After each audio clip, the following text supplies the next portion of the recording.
Plus tôt dans l'après-midi, Bordeaux s'est imposé face à Rennes et a subtilisé la première place à l'OM qui doit au moins faire match nul contre Saint-Etienne pour récupérer son trône. Les Marseillais marchent sur l'eau actuellement et restent sur 5 victoires de rang avec une attaque ultra prolifique. Marcelo Bielsa ne change pas une équipe qui gagne. Gignac est épaulé par Ayou, Payet et Thauvin. Quelques modifications pour Christophe Galtier. Diomandé, Brison sont titulaires, tout comme le jeune Alan Saint-Maximin pour la deuxième fois de suite en attaque. Mais ce sont bien les Marseillais qui impriment le rythme en début de rencontre. 7ème minute, Djadjedje trouve Gianelli Imbula. La frappe du milieu de terrain olympien trompe Stéphane Ruffier. Ouverture du score très précoce pour l'OM avec le deuxième but de la saison de l'ancien Guingampais, Gianelli Imbula.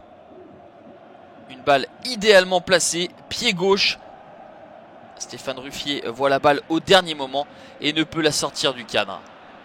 28e minute de jeu, Marseille est toujours dans la moitié de terrain stéphanoise. Le ballon subtilisé par André Ayou dans les pieds de François Clerc et Dimitri Payet ensuite a tout le loisir d'ajuster Stéphane Ruffier. 28 minutes de jeu, l'OM mène 2-0 avec le troisième but de la saison de l'ancien stéphanois Dimitri Payet. Mais quelle erreur au préalable de François Clerc.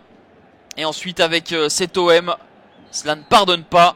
C'est le 21e but depuis le début de la saison pour l'OM qui conforte son rang de meilleure attaque du championnat. La joie démonstrative de Marcelo Bielsa comme à l'accoutumée.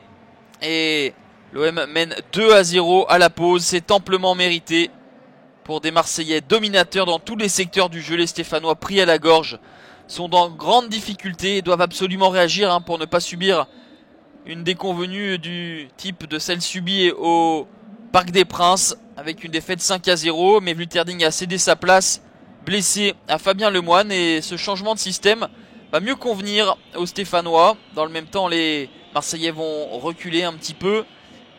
Et Alan Saint-Maximin en profite, le petit numéro, le ballon qui vogue au deuxième poteau, et sans se poser de questions, Jonathan Brison en première intention avec son pied gauche, trompe Steve Mandanda au premier poteau. Ça fait 2-1 à la 53e minute. La première occasion stéphanoise est la bonne. Et Jonathan Brison, titulaire à la place de Franck Tabanou, relance le semblant de suspense qui subsiste dans cette seconde période.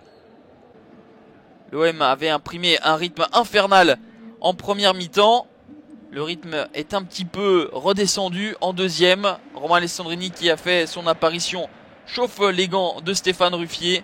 Il y aura une très belle situation par la suite pour André-Pierre Gignac. Pas de 9e but pour le meilleur buteur du championnat.